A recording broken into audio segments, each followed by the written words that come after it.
Hi, I'm John Gaunt. Well, let's now talk to top investigative journalist and ex-copper Mark Williams-Thomas, who helped expose the crimes of Savile, of course, with that brilliant documentary.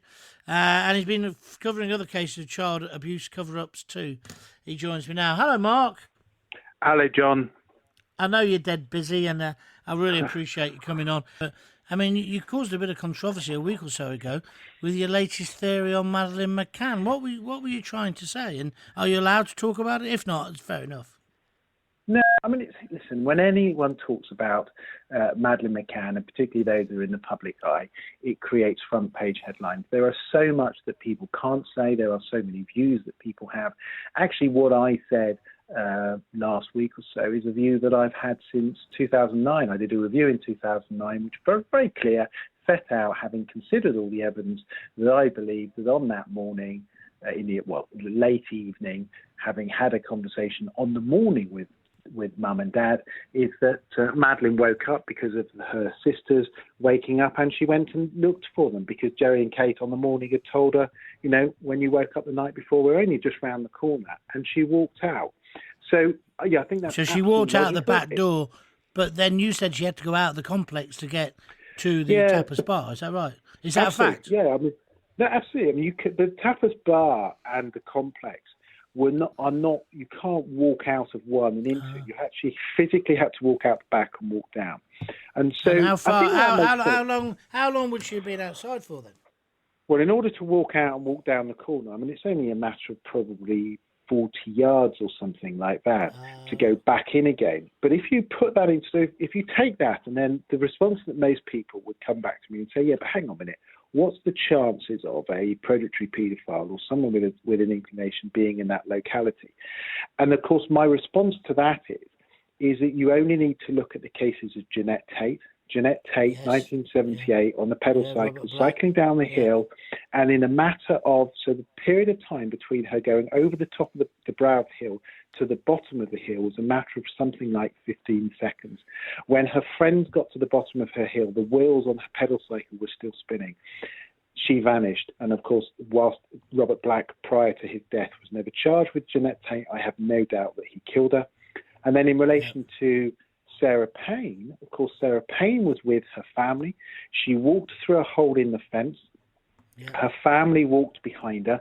Within a matter of 20 seconds, she had been abducted. She'd been placed in a van and driven away. So the likelihood of offenders who are in a locality to order to offend, and of course, stranger abductions, they're very rare. But I've just given you two examples where in a matter of seconds, children are abducted. And if you put that into the context of Madeleine McCann, it makes sense. So how did the McCanns react to you saying this on this morning? Well, Jerry and Kate already knew. I mean, I was quite surprised the response. Actually, the response wasn't from them. It was from a friend, and I think I know who that friend was.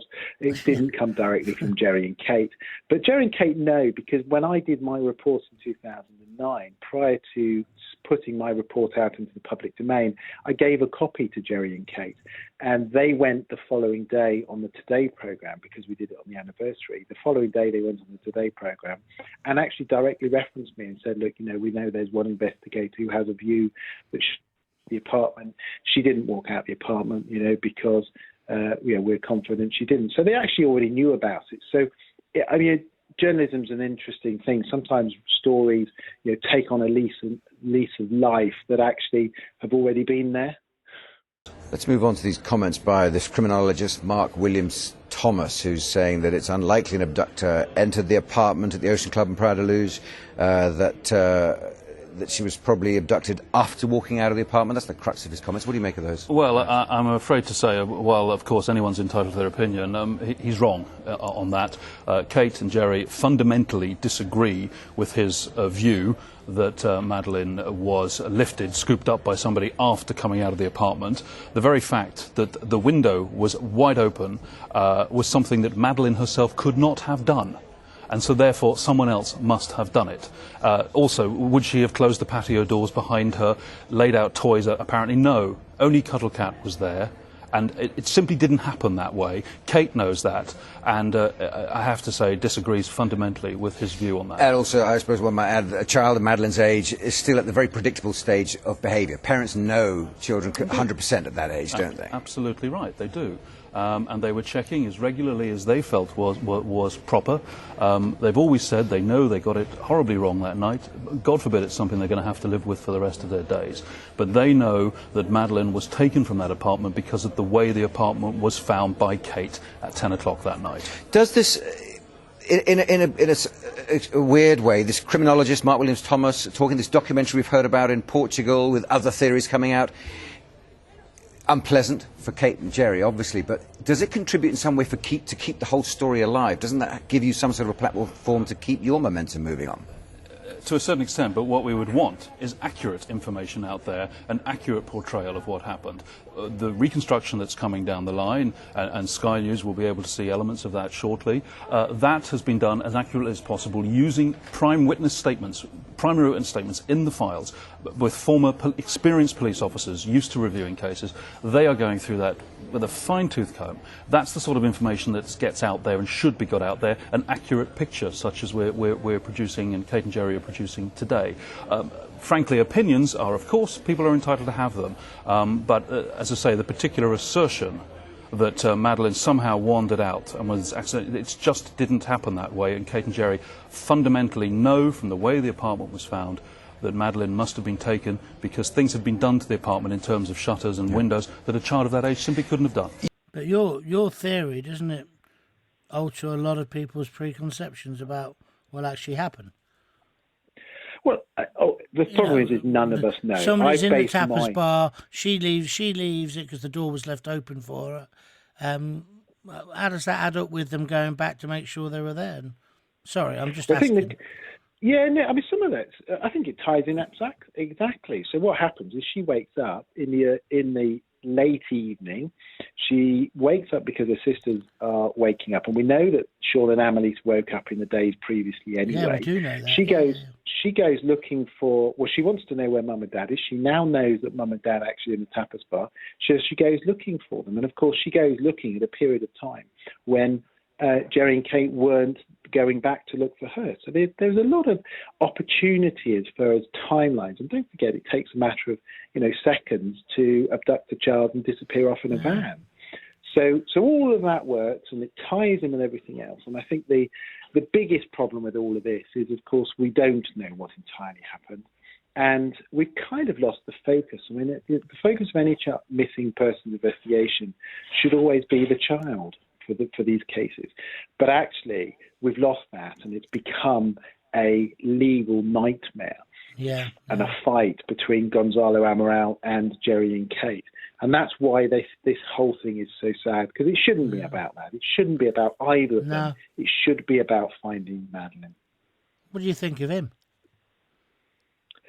I've never met the guy. I think he, at one stage, when I went back into Portugal, I remember a producer saying to me, do they actually allow you back into Portugal again? I mean, I was pretty critical of them at stages. I think they bungled their way through the early part of the investigation. And I think the biggest problem with any investigation, it's difficult when you've never done it before, and their starting point was the reverse way of doing an investigation. You eliminate those closest to the victim or the subject, and once you've ruled them out, then the other options are possible. But if you start from the point that it's a stranger abduction and then go to the family, well, you're starting at the most difficult point, because the most difficult crime to solve are stranger crimes. And of course, what they did is they did back to front. So rather than ruling out everything under your toes, clear the foundations from under your feet. And then once you've done that, you look at the other options. They did it the other way around. And I think that caused them a huge amount of problems. And I think, we've got a position now where the Metropolitan Police are still doing their investigation. There's a funding review due in the end of the month as to whether or not it will continue. And, the problem with the whole investigation is that it's not led by the Metropolitan Police. It's led by Portuguese. They have reopened the investigation. They're still looking at it. I'd love to think that one day it'll be solved, but sadly, out of all the cases I've done, I have to say the likelihood of this case ever being solved is almost zero. But just before you go, Ben Needham's been solved now, though, isn't it? After all those years, and we perhaps almost gave up on that, didn't we? Yeah, I mean, the problem is I don't know if Ben Needham has been solved. I mean, the Yorkshire Police were very clear, said, we are confident this has happened. But actually, that was very much more of an opinion rather than evidence-based. Oh, you know, that's I true. haven't seen any evidence that supports their theory in its entirety. They've come up with a view. Well, how do you know this has 100% happened unless you've got, you know, bones and remains? And they haven't found any of that. They've just got a view that this is what's happened on the basis that somebody prior to dying gave some kind of admittance of what's taken place. I worry. I mean, I think Kerry Needham's done an amazing job to keep Ben in the public eye, and she's an amazing woman. But actually, I have to say, I was quite disappointed with the police's outcome at the end, who were basically saying, "We know how this has happened," but actually, I'm saying, well, I'm no wiser now, other than you've given me an opinion unbased by any factual evidence. Fascinating talking to you, Mark. Thank you so much for speaking to us today and about all three of those, or four of those cases. Thank you very much indeed. That's Mark Williams-Thomas, the investigative reporter. I hope you found that as interesting as I did. Let's just quickly go to... we'll expand just a little bit. It's got to go to 3 hours, this show. Trish is in the Highlands, first-time caller. Child abuse and the police. Hello, Trish. Hi. Hi. Sorry to keep you waiting. What would you like to say? Oh, well, wow, to the last person, he was brilliant. Agree Very with everything interesting. he said. Yeah, I really agreed. There's only one thing I didn't agree with, which is that I think if he's saying that focus has been taken off on the Madeleine McCann case away from the child. It hasn't. I think the general population wants to know why they were never charged. Well, they were never charged because... What, you mean for child neglect for leaving them in the house in the first place? Yeah, what happened there? Yeah. If there'd been a council, state people, they would have been arrested. Well, I made that point in a column I wrote in The Sun many, many years ago, before, and I think I was the first person in British media to actually say it. It's very true, but all these years have elapsed now. Undoubtedly, they should not have left their kids alone. I've never done it with our children. If it was a council estate couple on a £9.99 sun holiday, would have all been pouring big buckets of you-know-what over them. However, even though they did that, they didn't deserve to lose their daughter, did they? No. If we're being straight about it. It's more sorry for the child. Isn't it? Yeah. I mean, obviously. The child. Well, absolutely. I'm with you 100% on that. You could have opportunity to get into the apartment if you were checking on the children every 15 minutes. How often did you say we were checking?